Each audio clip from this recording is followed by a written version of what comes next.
Han pasado muchísimas cosas en Estados Unidos en la última semana y sobre todo en la relación México-Estados Unidos. Y para hablar de eso y para entender cómo piensa el tío Sam, qué es lo que pasa en Estados Unidos, tengo a nuestros expertos de confianza, ya los conoce. Grisha, ayúdame a pronunciar tu apellido. Raeter. Raeter, analista, y ya lo conocen, y a Juan Peña, que también es un gran analista que tenemos en esta mesa de Entendiendo al Tío Sam. Gracias por acompañarnos. Al contrario. Una mesa un poco más reducida en esta ocasión, pero con eso basta, ¿no? Buenísimo. Vamos a intentar entender. Un gusto al tío estar Sam. aquí, Estefanía. Gracias por venir una vez más. A ver, antes de empezar la mesa, hablábamos sobre los posibles temas que íbamos a tocar, porque ha pasado mucho. Ha pasado mucho del lado de Estados Unidos, pero pocas cosas logran llegar a México como temas relevantes.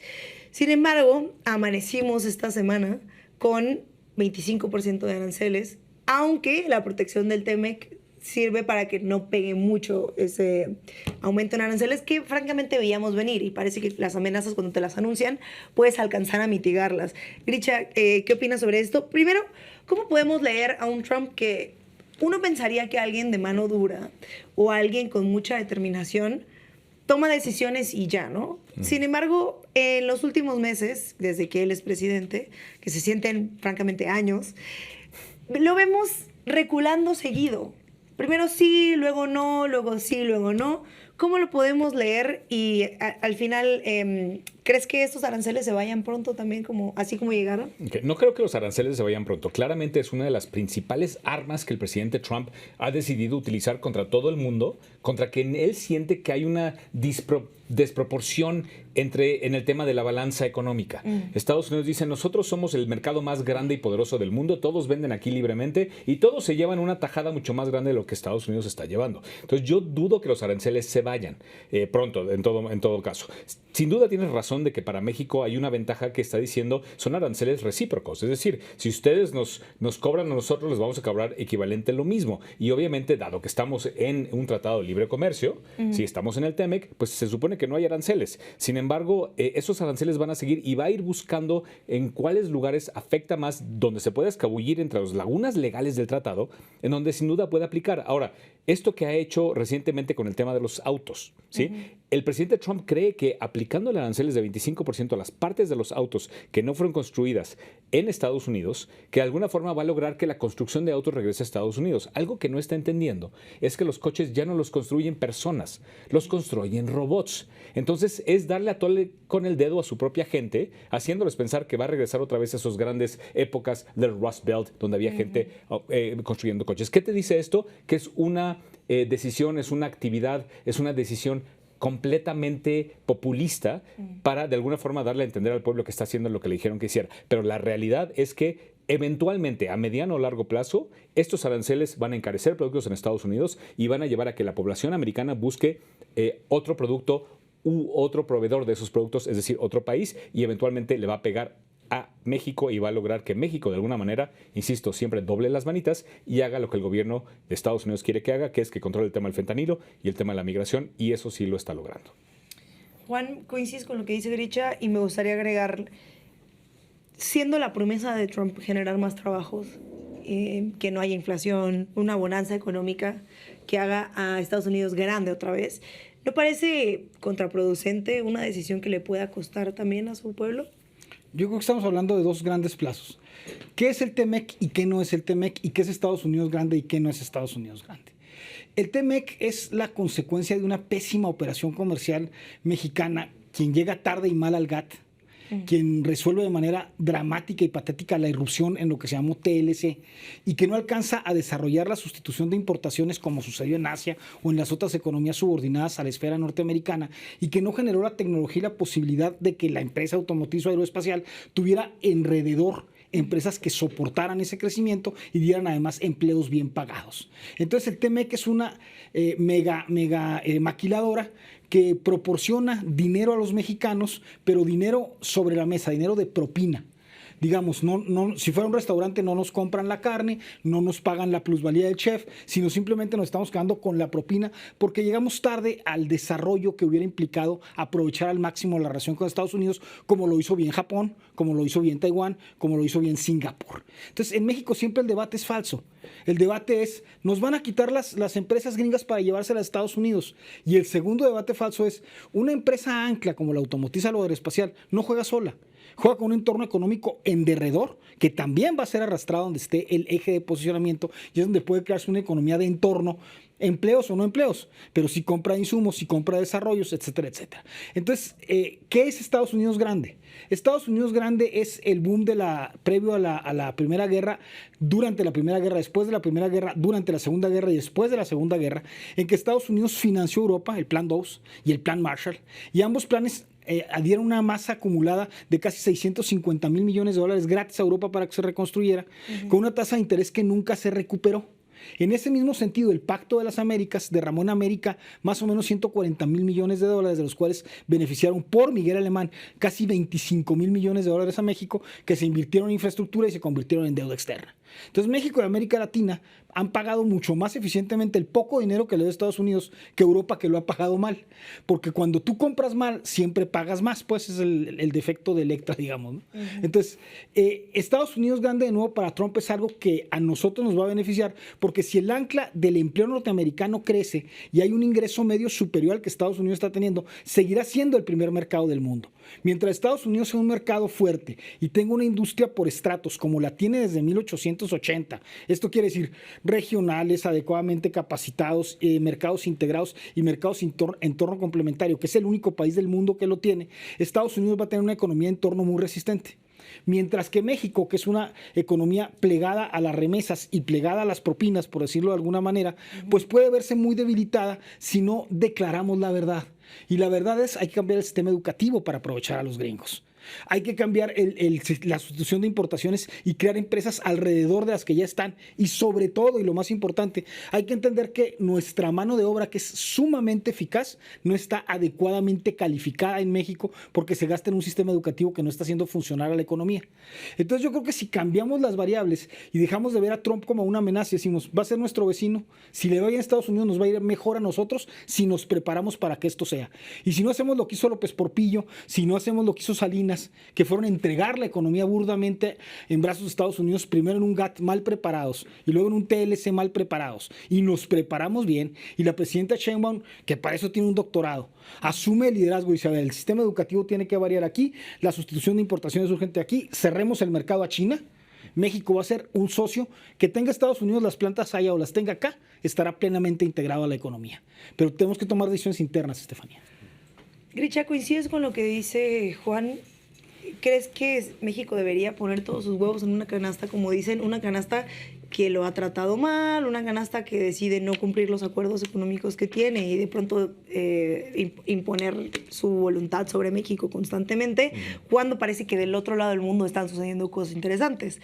Claramente, Estados Unidos, lo hemos hablado, a Estados Unidos le interesa que México no haga negocios con China, mucho menos con el dinero que considera que le ha dado Estados Unidos a México, eso lo sabemos. Exacto. Pero ¿crees que es una buena jugada para un país que dice, bueno, a ver, con Estados Unidos las cosas hasta que dure Trump, que ahorita vamos a hablar de si se va a reelegir o no se va a reelegir, ¿deberíamos estar mirando hacia otro lado? Es que yo creo que tenemos que ser realistas. Realmente, cuando el resto del mundo daría cualquier cosa por tener las facilidades de interacción comercial que tenemos nosotros con Estados Unidos, ¿sí? Insisto, siempre uso esa analogía. Taiwán mataría por tener 1 kilómetro de frontera con Estados Unidos. Si de por sí ya son potencia mundial, con 1 kilómetro con Estados Unidos, harían maravillas. Nosotros tenemos 3,000 y aún así no logramos salir del cuarto mundo, ¿sí? O del subdesarrollo, si lo quieres ver así. Entonces, yo creo que México no tiene opción. O sea, como dicen, tan lejos del cielo y tan cerca de Estados Unidos, sí, pero es lo que nos tocó. Y afortunadamente nos tocó 3,000 kilómetros de frontera, no con Rusia, no con China, con Estados Unidos, con la potencia económica del mundo. La razón por la que no nos respetan es porque México siempre se ha subrogado. Siempre ha doblado las manitas y bajado la cabecita, y siempre, digo, desde que veíamos videos con Peña Nieto, Trudeau y en su momento con Obama, en donde veíamos a Peña Nieto que no sabía ni para dónde hacerse y era el chaparrito y estaba completamente perdido, eso creo que refleja de alguna manera la postura que México históricamente ha tomado de nos sentimos chiquitos. No en este sexenio, ¿no? aprovechemos para citar a Trump en algunos momentos de los últimos meses, que es, pues parece hablar bien de la presidenta Claudia Sheinbaum, incluso decir que es de las pocas personas de las que ha aprendido algo. A ver, vamos a ver. El que Concédeme primero, una, te la concedo. Trump dijo, a mí me dio una buena idea la presidente de México. Me dijo que haga una campaña contra las drogas. Sí, no porque en los 80s hubiera habido una campaña a nivel nacional con 180 millones de personas hablando de Dare to Keep Kids Off Drugs. O sea, ellos han hecho campañas de drogas. ¿Eso por qué lo hizo? Le voy a dar algo a la presidente. Mira, Nancy Reagan, que tenía una freidora y abría un huevo y se freía y decía, este es tu cerebro. This is your brain on drugs. Entonces, Estados Unidos sabe cómo hacer campañas antidrogas. Lo hizo durante décadas. Saben cómo hacerlo. ¿Sí? Pero el tema no es que Trump haya dicho, ay, Claudia, me diste una buena idea. Gracias, bravo. Qué bueno, te escuché y no. No, es que nosotros usemos eso como el estandarte de, ¿ya ven cómo Claudia no es tan mala? Trump dijo que le dio una buena idea. Y todos jubiles. Pero eso da estabilidad también. Saber que la presidenta no se lleva mal con el presidente. No se llevan mal, pero no es un tema de iguales. Es un tema completamente de, a ver, mijita, siéntate ahí en la esquina, ton tu libro para colorear y estate tranquila. Híjole, Grincha, me parece medio condescendiente tu punto, pero me gustaría juntarlo con algo que decía Juan hace un rato y era la visión de Europa. Si comparamos lo que está pasando en Estados Unidos, de la conversación que están llevando sobre cómo tendrían que abordar la conversación de Europa, y que J.D. Vance fue a Europa y les dijo, no estoy de acuerdo con nada de lo que hacen, pero pues ni modo, nos tocó estar aquí participando con ustedes. Ahora hay una crisis en Europa y parece que se están preparando para una mayor crisis. Trump se lleva bien o no con Putin, no lo sabemos, pero sí se lleva mucho mejor de lo que se llevaba Biden. Totalmente. Eso nos consta, ¿no? Y eso a Europa le da miedo. Juan mencionaba hace un rato el dinero que ha gastado Estados Unidos en Europa, ¿cierto? No es esta relación que mencionas de México y Estados Unidos la misma que está llevando hoy Europa con Estados Unidos de alguna forma, pero que no se cita así porque hay algo de querer pensar que México siempre se subordina, aunque sí, o sea, si vemos a Ursula von der Leyen los últimos días, le ves una cara de que tiene miedo. No sabe qué hacer en este momento porque Estados Unidos se puede ir y le puede dejar de meter dinero a Europa. Y para que me platiquen los dos, que se acaban de filtrar unos chats en Estados Unidos donde se habla, parece que el mismo vicepresidente J.D. Vance dice, ya no quiero seguir cargando con Europa. Me da mucha rabia tener que estarlos sacando o pagándoles la deuda todo el tiempo.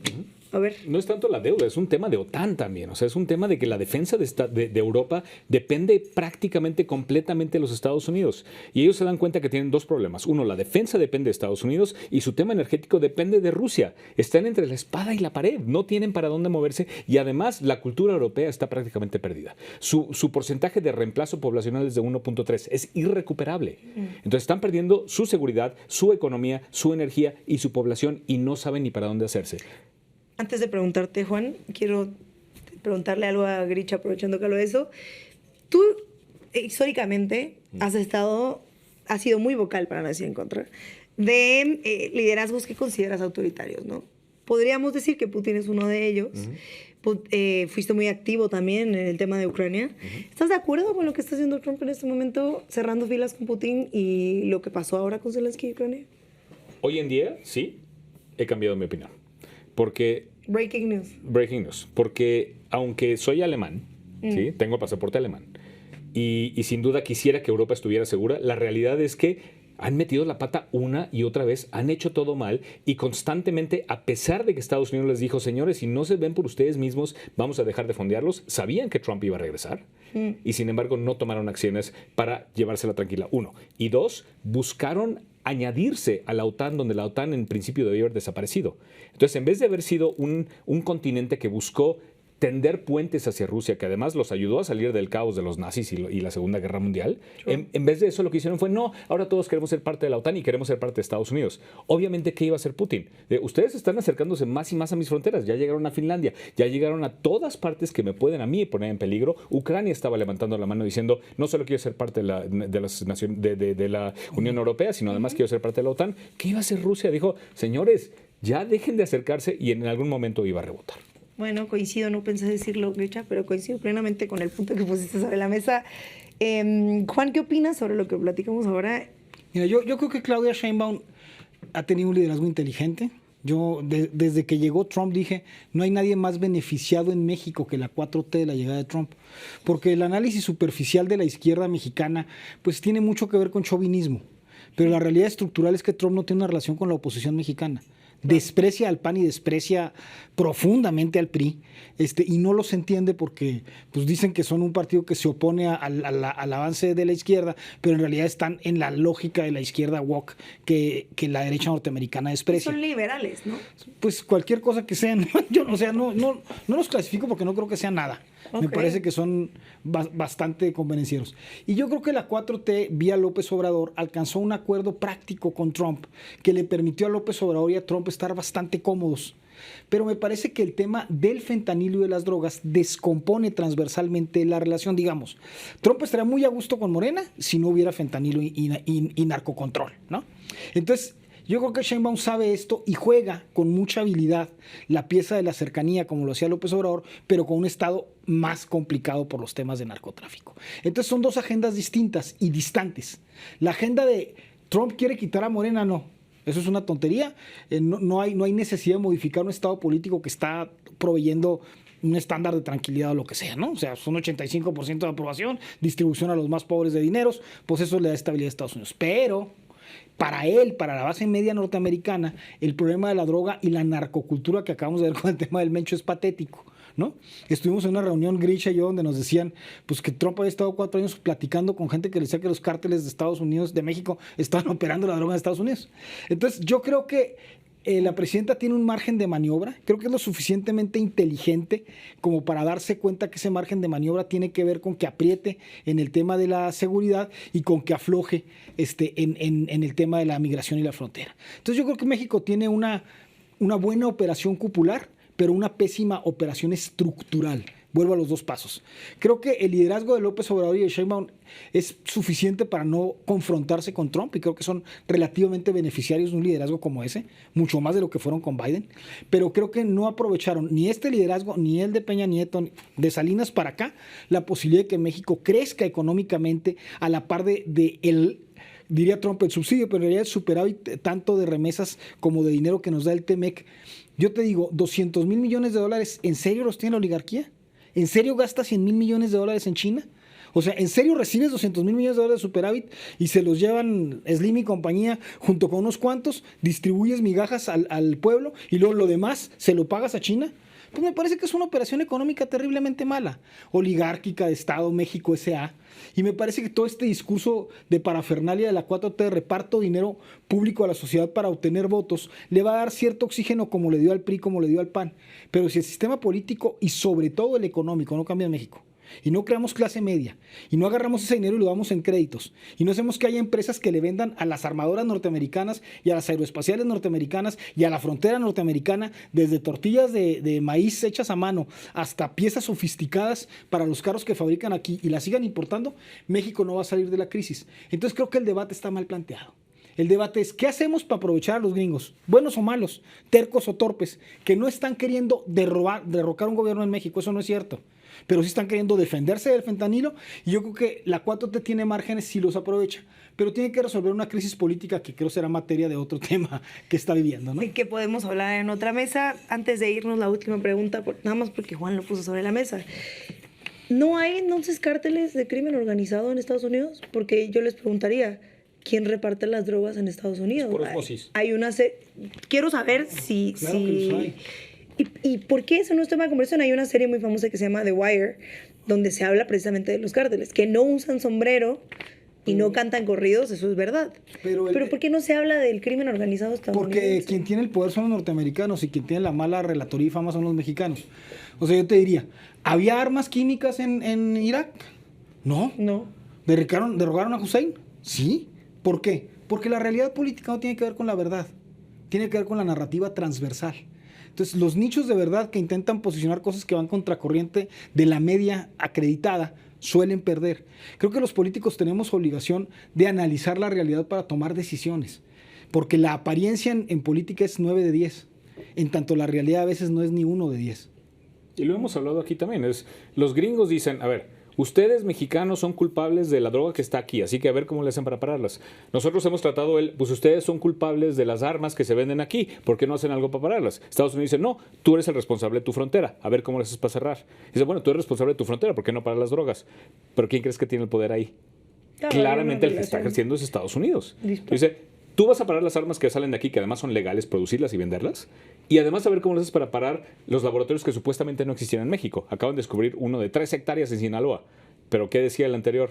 Cabecita de algodón. No, México no tiene nada que ver con el tema del fentanilo. Todos los días agarramos cargamentos, todos los días agarramos laboratorios, todos los días agarramos personas que están involucradas, pero no teníamos nada que ver. Claramente Estados Unidos que no dice... éramos un país ¿cómo? consumidor de fentanilo. No, lo que decía es verdad. AMLO Que no es se nosotros producía. no estamos involucrados con la producción, exportación, fabricación y venta de fentanilo. Mucho menos que China, sí. Pero mira, si esa narrativa es cierta o no, Estefanía, es irrelativo. O sea, mi mamá nos compró un gansito a cada uno y mi hermana, cuando se iba mi hermana, decía que gansito y medio era de ella. Y como medía 15 centímetros más que yo, pues se acababa la discusión. O sea, me parece que el problema es un problema de imposición y narrativa. Y me parece que yo tenía 2 opciones. Enfrentarme a mi hermana y me fuera muy mal o comerme a gusto mi gansito. Yo creo que hasta que crecí. Yo creo que México tiene que crecer para poder exigir su gansito. El problema, creo yo, es que no tenemos una madurez objetiva y estamos metidos en un debate interno que creemos que es internacional. No, en serio. Lo que el PAN diga y lo que el PRI digan de Claudia Sheinbaum no le importa a Estados Unidos. Eso es verdad. Le importa lo que dice Estados Unidos de México. Y lo que está diciendo Estados Unidos de México es muy malo, Estefanía. Entonces creo que hay que corregirlo. Ayer hubo una entrevista donde se reconoció el actuar de Harfuch, ¿no? Tú la mencionabas hace un rato. Es que no, o sea, Es mucho más, a ver, lo único que yo les digo es mucho más positiva la conversación que se tiene desde algunos medios oficialistas, desde personas que están en el gobierno estadounidense pero es que y yo no lo desde conozco. otros medios de comunicación respecto a México y la relación con Estados es Unidos. que tú confundes Claudia Sheinbaum y el gobierno de la 4T con México. La relación Trump-López Obrador era buenísima, no buena. Jefe de Estado, se alcanzaron el 100% de los acuerdos. Eso no está en discusión. O sea, que Claudia Sheinbaum tiene márgenes para platicar con Trump no está en discusión. El problema es México como estructura. Porque se va a ir Sheinbaum, hombre. Dala por ida en 5 años. El que llegue va a llegar con más broncas porque no la resuelve. El gobierno mexicano eternamente administra una crisis de control electoral. Y Trump se queda otro cuatrienio, perdón. Dios lo permita. No te creas, no el lo artículo creo. 22 claramente establece que eso no puede pasar. La enmienda, ¿no? Ni siquiera aunque estén en guerra. Sí, no hay nada... bueno, sí. Juan acaba de hacer una cara de... Sí, Ya a ver, veremos. si hacen otra enmienda a la Constitución y alternan la 22 con la mayoría de las 2 casas, la baja y la alta, el Senado y la Cámara de Representantes, y la mayoría, 38 de los 50 estados, sí pueden cambiar la enmienda y permitir un tercer término. Eso Y a ver está cómo por votan verse. los canadienses ahora. Pero que bajo lo las reglas actuales, la Por Constitución actual Obama no se puede. votarían, creo yo. Yo creo que esa es una batalla que no está dándose en Estados Unidos más que en la mente de Trump y los demócratas, que los llevó a la arena que quería llevarlos para distraerlos del tema de Signal, ¿no? Yo creo que Trump es un genio en los medios Eso es verdad. y creo que está haciendo las cosas para el beneficio estructural de Estados Unidos y creo que Sheinbaum maneja muy bien la política, pero no está haciendo las cosas para el beneficio estructural de México. Creo que si cambiáramos ese énfasis, no por Sheinbaum, porque el modelo mexicano lamentablemente está así diseñado. Tenemos un gobierno apretado, ineficaz, mal distribuido y que se dedica a ganar elecciones, no a resolver problemas. Entonces, hay que cambiar el asunto y hacer que esto funcione y decir la verdad. No tiene nada de malo que Estados Unidos sea más grande si es más grande. El asunto es cómo tratamos con ese grandote y qué beneficio le sacamos. El cinismo en altas dosis siempre da solvencia. Bueno, pues muchas gracias por acompañarnos. Nos vemos en otra mesa para debatir, porque no es verdad lo que acaba de decir. No, porque no estoy de acuerdo con algunas cosas, pero con muchas cosas sí vale la pena debatirlo. Así que muchísimas gracias por acompañarnos, por estar en esta mesa una vez más. Un gusto estar aquí. Y no olvide dejar sus comentarios, compartir, seguirlos en sus redes sociales. Les diría, ya saben que son trumpistas, es evidente. Entonces, si quieren leer lo que pasa en Estados Unidos, síganlos, léanlos. Juan, tú escribes en SDP, ¿no? Claro. Dale clic a la campanita, suscríbase y si quiere decirle sus cosas a Grisha como ya lo hace, hágalo en los comentarios. Odie. Gracias.